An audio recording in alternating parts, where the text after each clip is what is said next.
¿Qué tal amigos? Bienvenidos a un episodio más de la Biblia bajo los lentes en este largo estudio que estamos sosteniendo en el Evangelio de Marcos. Hoy día nos toca un pasaje muy especial. Hoy día vamos a estudiar en el capítulo 12 desde el versículo 13 al 17, donde está el episodio del tributo a César. Así es que aquí hay muchas cosas que decir, muchas cosas que argumentar. Así es que vamos directamente al texto y vamos a acomodar eh, la pantalla. Ok, leo desde la Reina Valera edición 1960 y dice el versículo 13. Y le enviaron algunos de los fariseos y de los herodianos para que le sorprendiesen en alguna palabra. Ya este versículo nos da mucha ocasión para comentar. Primero, recordemos un poco el contexto. Jesús está en su última semana de vida, ya ha hecho su entrada triunfal, a pesar que en el Evangelio de Marcos nosotros vimos que es un poco triste su entrada triunfal a Jerusalén. Luego él hizo la purificación del templo, ¿no? Sacó a los mercaderes y contó algunas parábolas que profetizan o sea, de alguna manera anuncian la posibilidad de la destrucción del templo y de la ciudad. Y eh, los sacerdotes y los escribas y los ancianos habían ya enfrentado a Jesús y le habían preguntado con qué autoridad hacían todas esas cosas, ¿se acuerdan? Bueno, en fin. Y los sacerdotes, los escribas y los ancianos se habían retirado, chasqueados, porque Jesús los había superado en la discusión, les ganó la discusión. En fin, en todo caso, este versículo comienza una nueva, con un nuevo grupo de gente, con nuevas personas que van a hacerle preguntas, y en este caso preguntas capciosas a Jesús. Y el versículo 13 comienza con algo extraño. Dice, y le enviaron algunos de los fariseos y de los herodianos. La pregunta que nos surge es, y que es natural, es, ¿quiénes enviaron a estos fariseos y los herodianos? Eh, no es que los fariseos y los herodianos hayan ido por cuenta propia, es que los mandaron, los enviaron, dice el texto. Pero no, el texto no nos da indicios, o al menos no indicios claros, de quiénes son los autores de este enviar. A uno se le ocurre, y es posible que sea la respuesta más probable, es que fueron las mismas autoridades del templo, los mismos ancianos, escribas y sacerdotes que se habían visto chasqueados por Jesús. Entonces ahora les envían a los fariseos, a algunos de los fariseos y de los herodianos.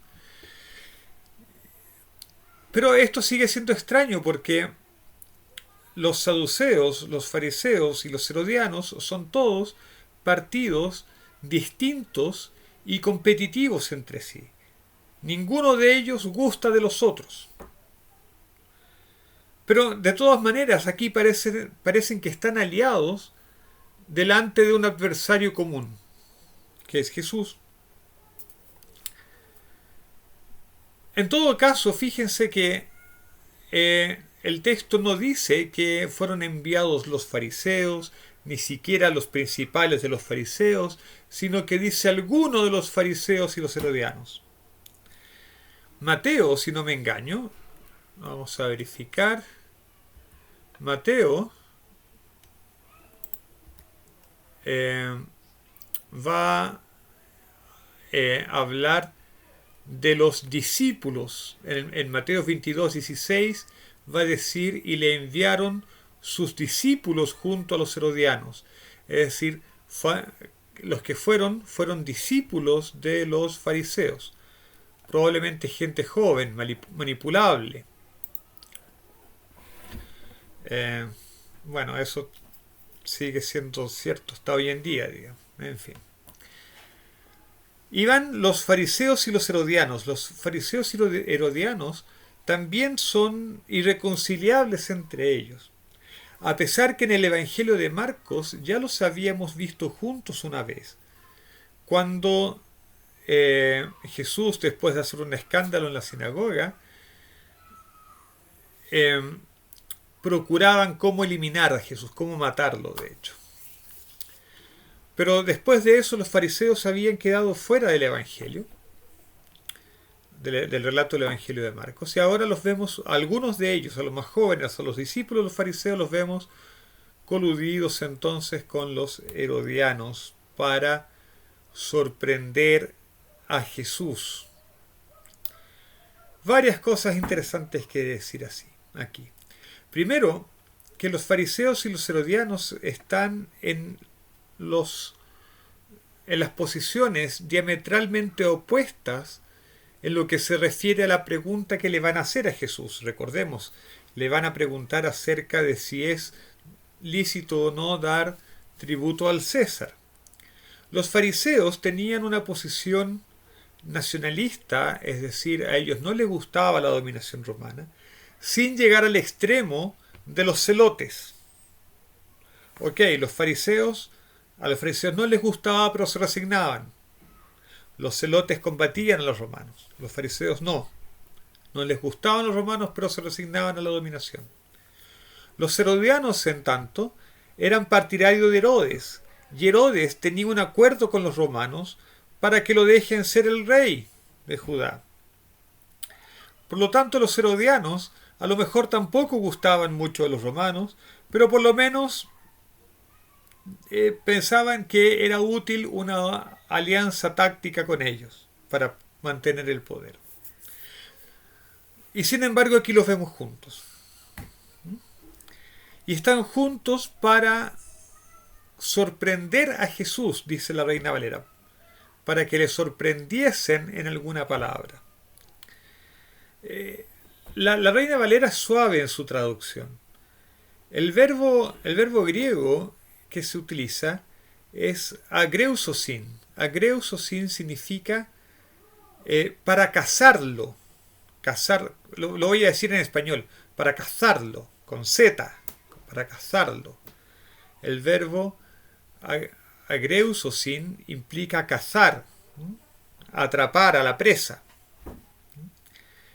Entonces, lo que querían los fariseos y los herodianos fueron enviados a la cacería, a atrapar a Jesús como una presa, a colocarle una trampa. Curiosamente, esto recuerda a lo que dice la Torá acerca de Esaú. Esaú, el hermano de Jacob, era un hombre de campo y a él también le gustaba cazar. Y de hecho dice la Torá en Génesis 25-28, llamaba a Isaac a Esaú porque gustaba lo que cazaba, pero Rebeca amaba a Jacob. En hebreo la frase es un poco ambigua, la primera parte de la frase es un poco ambigua. Y dice literalmente, llamaba Isaac a Esaú porque caza en su boca. Entonces, ¿qué significa porque caza en su boca?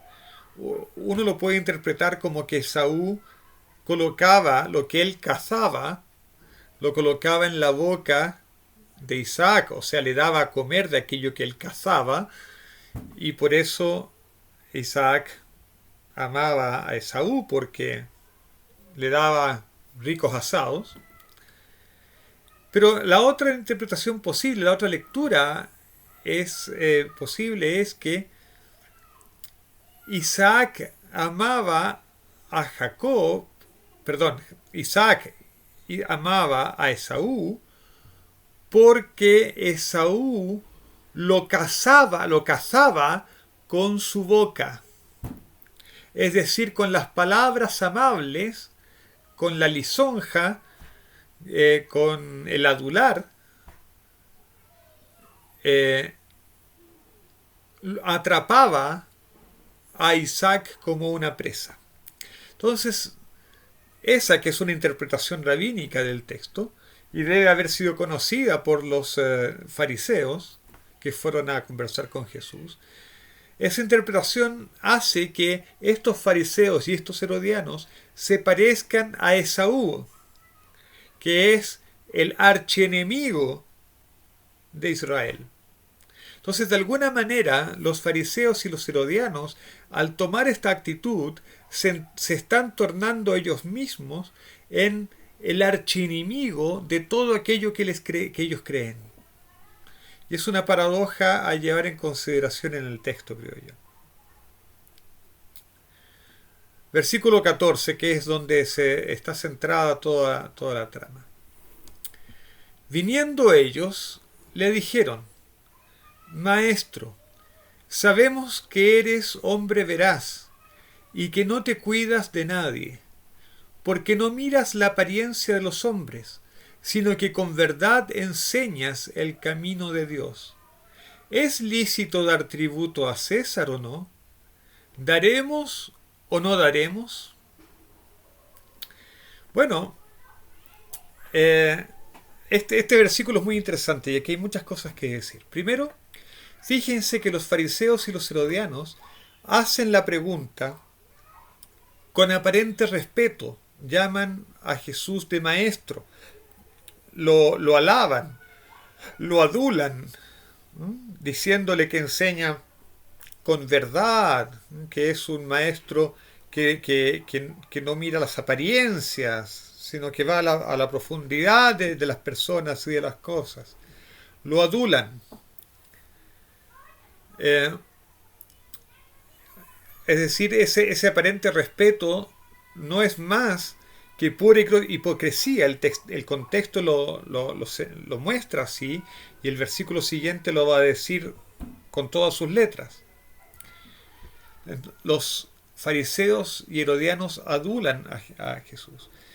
Es curioso que entre los enseños rabínicos está el nunca adular a nadie, nunca alabar demasiado a nadie y nunca recibir halagos, porque los halagos, la adulación, destruyen a las personas. De hecho, hay un dicho rabínico que dice que si tu intención es destruir a alguien, tienes que adularlo. Y es exactamente lo que están haciendo los fariseos y los herodianos aquí, ¿no? Dejando claro que su intención realmente es destruir a Jesús. Esto contrasta con lo que ocurre, por ejemplo, en el Evangelio de Juan, en que Nicodemo, también un fariseo, va y se dirige con respeto a Jesús, pero con un respeto sincero.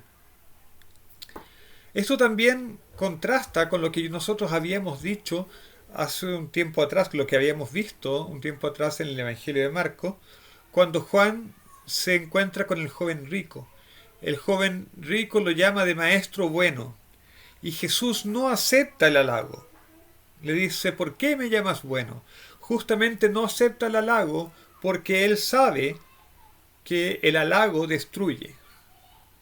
Aquí hay que dar una enseñanza para nosotros, aquellos que nos gusta tanto recibir alabanza y halagos, ¿no? Hay algo que aprender aquí. En fin, de hecho, el contexto de hipocresía es tan fuerte aquí que hay manuscritos, algunos pocos manuscritos bizantinos, manuscritos del siglo IX, del siglo IX, si no me engaño. Déjenme verificar aquí. Sí, son manuscritos del siglo, por ejemplo, el Uncial G, que es del siglo IX, el el W, el teta, que también es un manuscrito tardío del siglo IX también. El W, vamos a ver.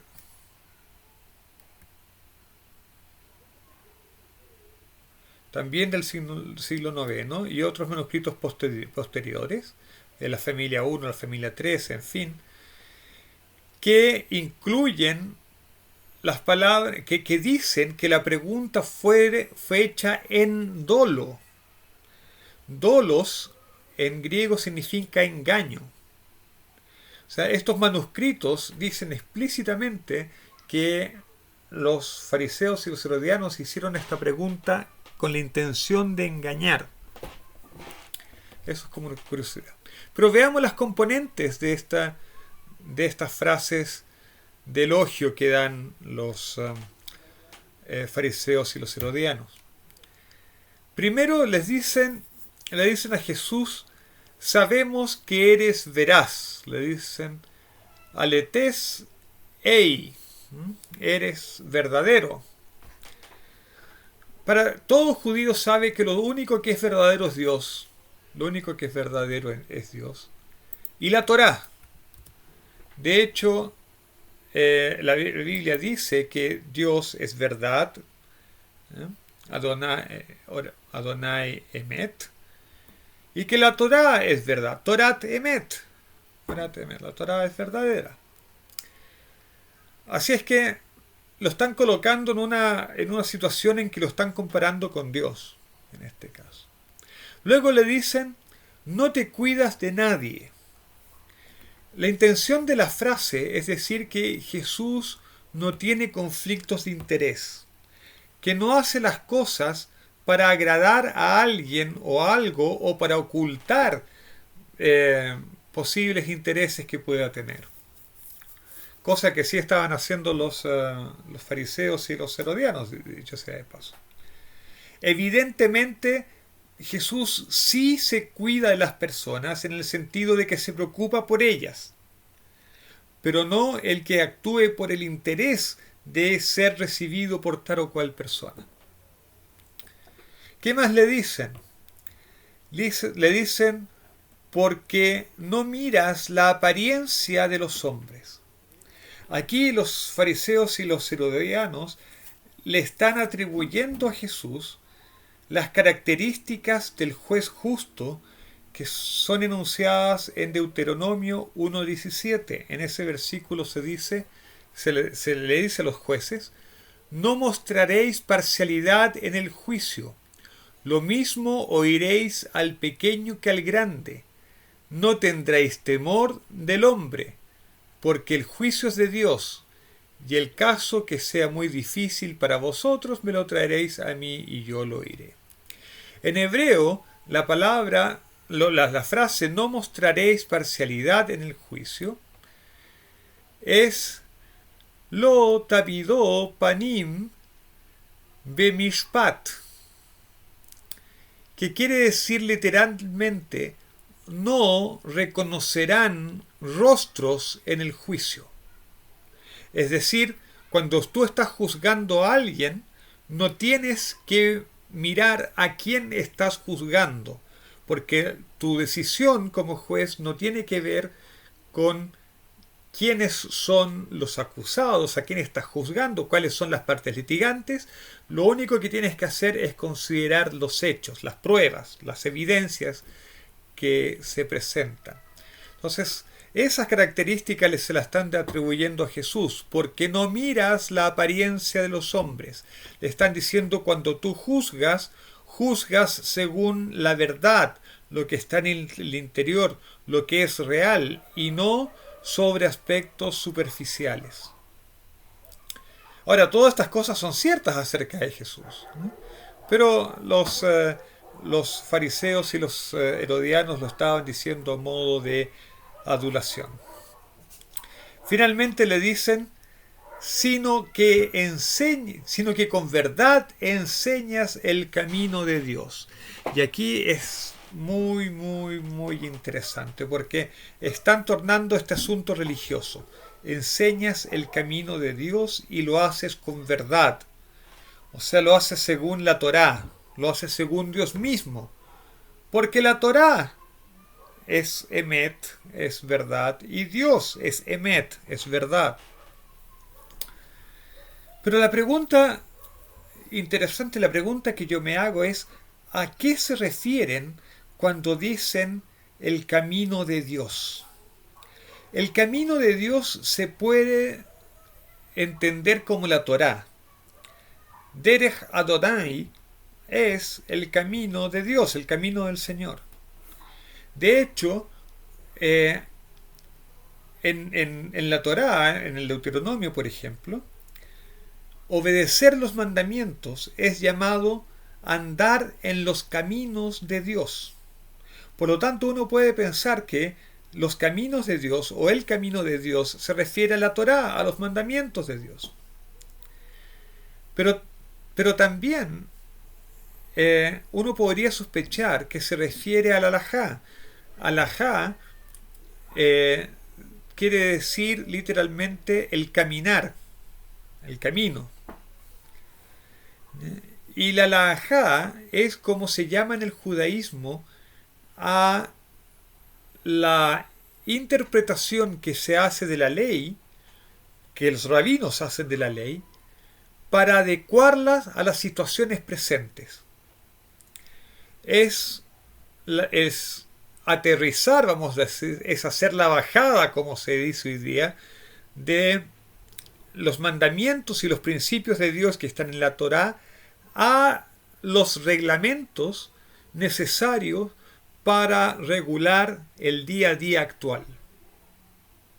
En la Torá hay muchas cosas que se enuncian como generalidades, pero no se dice los detalles que cómo deben cumplirse. Todo eso es decidido por los rabinos y esas decisiones rabínicas se llaman la halajá, el andar, el camino por el que se anda, por el que se transita. Así es que esta frase, enseñar el camino de Dios, también podría referirse a enseñar la halajá. Lo interesante de esto es que en la tradición judía, una de las labores del Mesías es establecer la halajá definitiva. Porque entre los rabinos muchas veces hay discusiones acerca de cuál es el criterio que se debe establecer en la halajá. Un ejemplo de ese es lo que vimos anteriormente en el Evangelio de Marcos, cuando Jesús trató el caso del divorcio. La escuela del rabino Hillel decía que el hombre se puede divorciar por cualquier motivo de la mujer, mientras que el rabino Shammai decía que solamente por causa del adulterio se podía divorciar. Y eso es porque la Torá dice que el hombre se puede divorciar de la mujer y cuando lo haga tiene que darle un escrito, un libro de divorcio, un escrito de divorcio. Pero no dice en qué casos debe hacerlo el hombre. Por lo tanto, ese vacío que hay ahí en la Torá tiene que ser llenado por una decisión de los rabinos, por una decisión halágica. Pero aquí vemos dos escuelas rabínicas que tenían opiniones halágicas distintas. Bueno, la tradición judía dice que el Mesías va a establecer la halajá definitiva. Y uno se pregunta, ¿acaso los fariseos y los herodianos le están diciendo a Jesús, mira, nosotros te reconocemos como Mesías y reconocemos que tú puedes establecer la halajá definitiva en cuanto al hecho de si es lícito o no tributar al César? Entonces aquí hay una trampa, porque si este es el caso, los herodianos y los fariseos estarían tentando a Jesús a manifestarse como el Mesías y tomar un partido u otro en este caso. Solo que aquí mismo vemos judíos que tienen posiciones distintas sobre este tema. Y por lo tanto Jesús no iba a poder dejarlos contentos a los dos. Y los y si no dejaba contento a los fariseos le iban a decir al pueblo, miren, Jesús apoya a los romanos. Y si desilusionaba a los herodianos iban a decirle a la autoridad política, miren, Jesús está contra nosotros, él quiere desestabilizar la política de Israel. Así es que era aparentemente una trampa perfecta para Jesús. Sigamos, versículo 15. Mas él, percibiendo la hipocresía de ellos, les dijo, ¿por qué me tentáis? Traedme la moneda para que la vea. El griego dice, tráiganme un denario para verlo. Para ver. Jesús se da cuenta de la hipocresía, de que los fariseos y los herodianos están actuando, están desarrollando un teatro, ¿no? Y descubre que es una trampa. Y él entonces les pide una moneda, un denario. Un denario es una moneda que equivale al salario de un jornalero, es el salario de un día, es la paga de un día del jornalero.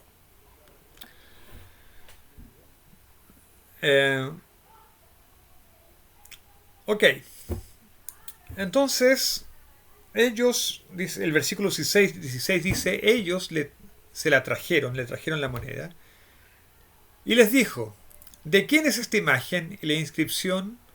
Ellos le dijeron, de César. Cáisaros, le dijeron, del César. Cáisaros. Del Kaiser, del César. O del Kaiser, como se diría en la pronunciación latina clásica. Kaiser.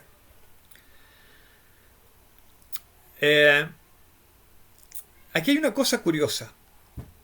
Los propios fariseos y herodianos le pasaron un denario a Jesús. Lo que quiere decir que ellos mismos usaban denarios como moneda corriente. Pero si ellos usaban denarios, ellos implícitamente estaban reconociendo la autoridad de César, porque el denario era la moneda implantada por los romanos. Por lo tanto, si usaban denarios, estaban aceptando el sistema político y económico que habían impuesto los romanos. Y es por ese lado que va Jesús en su respuesta. Entonces, en el versículo 17 está la respuesta clásica de Jesús, ¿no es cierto? Respondiendo, Jesús les dijo, dad a César lo que es de César y a Dios lo que es de Dios, y se maravillaron todos. Bueno, en realidad, la pregunta ingeniosa de Jesús es, ¿de quién es esta imagen y la inscripción? ¿No es cierto? Y ellos le dicen, de César. Entonces Jesús argumenta, bueno, si la imagen y la inscripción que está en la moneda que ustedes usan y que ustedes aceptaron, entonces ustedes tienen que entregar esta moneda a César. ¿Qué hay interesante de esto? Lo interesante es un detalle en las palabras que se usan. En el versículo 14, la pregunta de los fariseos y los herodianos había sido, ¿es lícito dar tributo a César? ¿Daremos o no daremos? Ellos decían dar, como si Roma los estuviese expropiando de algo que les pertenecía. Me refiero a lo siguiente, es como si el dinero dado en tributo a Roma fuese algo que pertenecía a los judíos y que Roma estaba les estaba robando a los judíos. Esa era la implicación que había. O bien, como si fuese una donación voluntaria, algo que es mío, yo le doy a César. ¿Tengo que consentir en eso o no? Pero Jesús les dice en su respuesta, en castellano dice dar también, dice dad, pero en griego el verbo es apódote, Y apódote lo que significa es pagar. Dice aquí, pagar la deuda, recompensar, dar incluso, devolver. Pero el sentido primario es pagar, como si los judíos tuviesen una deuda con César. Y efectivamente la tienen, porque están usando el sistema económico y el sistema político de Roma. Al usar los denarios, están consintiendo en que están vinculados a Roma a través de la economía y el gobierno. Por lo tanto, cuando están pagando impuestos, están pagando algo que le deben a César. César ha hecho caminos, ha colocado infraestructura que los judíos aceptan y usan. Por lo tanto, en retribución ellos deben pagar lo que legítimamente le corresponde a César. Así es que la respuesta de Jesús es clara, es ingeniosa, pero es muy aguda. Están diciendo a los judíos cuando César les cobre impuesto, no les está robando a ustedes, ni ustedes le están dando algo que es de ustedes a él. Simplemente le están pagando la deuda, el compromiso que ustedes tienen con el Estado romano. De esta manera, Jesús también nos enseña que nosotros que vivimos en una sociedad que está organizada con un Estado, con un sistema político, nosotros también debemos retribuir con lo que es justo para sostener la sociedad en que vivimos, para sostener el país, para sostener el estado en que vivimos. Es cierto, lo hemos dicho aquí, los estados y los sistemas políticos humanos pueden eventualmente tornarse en opresores, y es cierto, y eso está mal, y eso hay que denunciarlo y combatirlo.